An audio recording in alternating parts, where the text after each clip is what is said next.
Steph, you're good to go. All right. Hey, guys. My name is Stephanie, and my talk today is called Setup for Success, Front-End Debugging in VSCode. I'm going to kind of switch gears a little bit. I like doing how-to talks, and so I'm going to see if I can give you guys this information in 10 minutes. My name is Stephanie Leazer. I'm an application developer, too, at Love's Travel Stops. I just celebrated 9 years, but I've only been a dev for 2, but I have spent over 3 years in the departments doing learning and development roles. So I've got a little experience doing training, and I love doing it, so I hope I can teach you guys something cool today. Oh, I killed my thing, and it doesn't touch my computer. Oh, no. Okay, I'm not going to touch it. I love Angular. I've been to NGConf twice. I was the honorary sponsor of this year's event. It was super fun. And I love DIY and building things. So if you guys like to build, hit me up afterwards.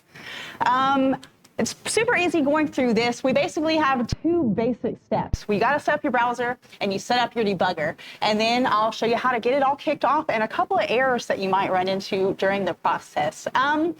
I'm a Windows nerd, so the following steps are going to be geared towards Windows, but it's not too different in Mac. It's just the basic couple of steps that we have to tell our browser to launch with a remote debugging port. So for VSCode to find our browser running our front-end code, we have to tell it to launch with a remote debugging port. Now you can see here I gave a quick PowerShell method. There's a couple of other ways you can do it, but the main part is launching it with that flag. That remote debugging port flag is basically what tells Chrome, sweet, let's broadcast this so VS Code can connect to it. The second step here is you can set up a shortcut. I'm not going to go through all the steps of that, but you guys get on your own. The main key points here is the port number can be anything you want.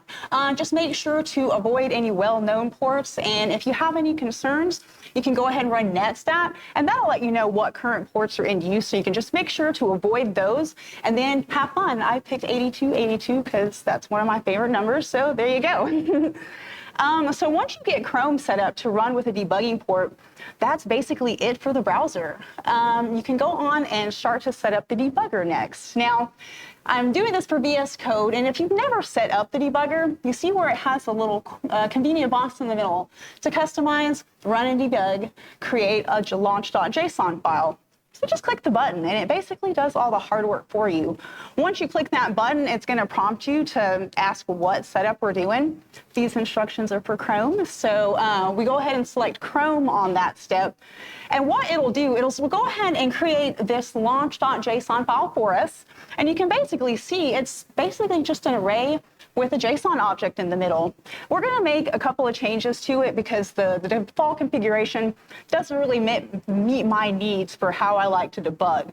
But basically, each object that you set in there is a different setup. So if you want to run different setups on your project, just add another configuration and customize it how you want, and then you can debug multiple ways in your project.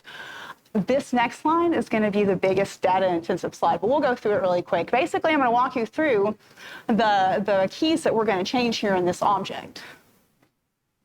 So the name here is basically the name of the so you can call that whatever you want. That's going to be what shows up when you go to select your configuration. So you can name it whatever you want. I named mine Chrome localhost, so I know what browser I'm using and what website I'm debugging at the time. Type, we want to leave that for Chrome. That's what, when you select web app Chrome in the previous step, that's what sets that type. Now, if you're debugging in Edge or anything other than like that, there'll be different settings to put in there.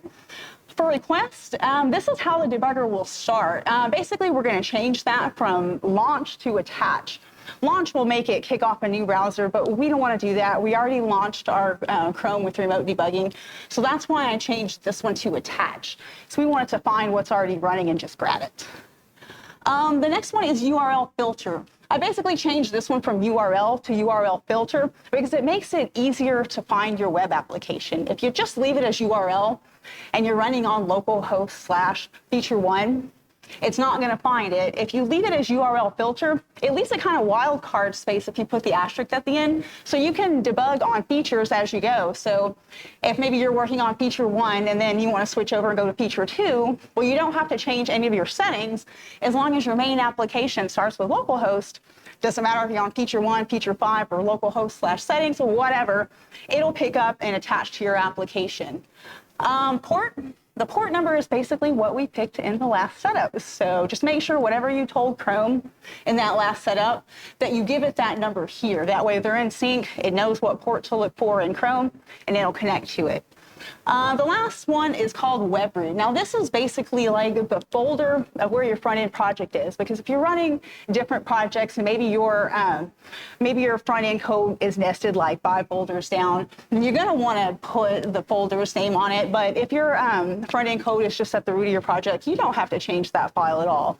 It'll basically kick off and it'll know exactly where to find your front-end code. So basically, that's all you have to do to set up the VSCode debugger. So we're pretty much ready to start debugging after this. Oh, I'm good on time too. So yeah, once we get this going, you should see the setup. Now, the name that we named it, Chrome localhost 4200, that's where it's going to reflect. You'll see that in the dropdown. And before we can actually get it all connected, you'll have to double check all those steps right here. We want to build and serve a fresh instance of your app, because if we're going to step through code, the code you're running in Chrome has to be the exact same code that Visual Studio has. If you're not running a fresh serve, then it's not going to match up. The next step is to go ahead and launch Chrome with that remote debugging port. And then navigate to your application. As long as your application is using the URL that you provided in the URL filter, it should connect right up. Then you're going to select that configuration in the drop-down list, and then press play or F5, and it'll kick it all off.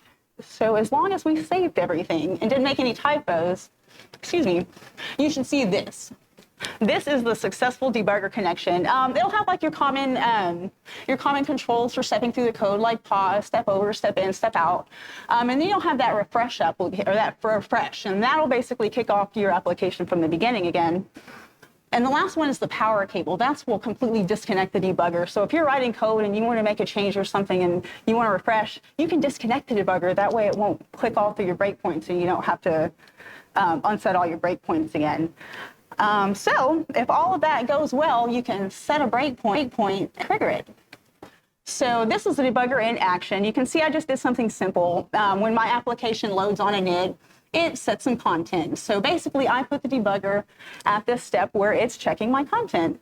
And you can see the local variables and the call stack and the closure and everything here. And there's like a lot of stuff that I'm not good enough to explain yet, but I'm learning it.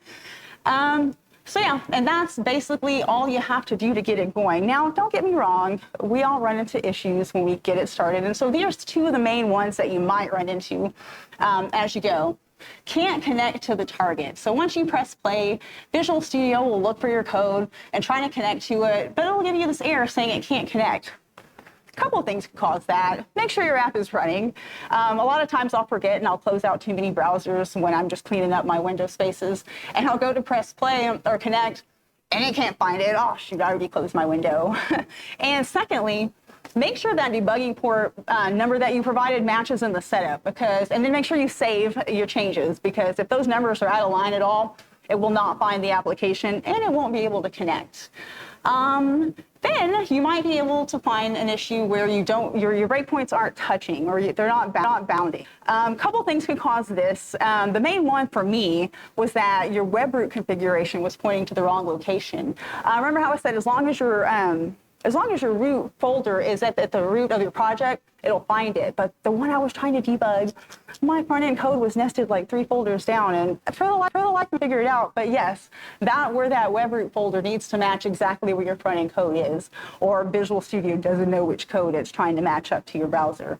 And above all, if you've had your breakpoints work before and it's not now, double check and save and make sure that you're running a current build of your project. If you're not running a fresh build of your project again, Chrome has got this stack of code that it's running. Visual Studio's got these new changes that you're trying to debug, and those line numbers don't match up. And then that's why Visual Studio will not be able to bind your breakpoint.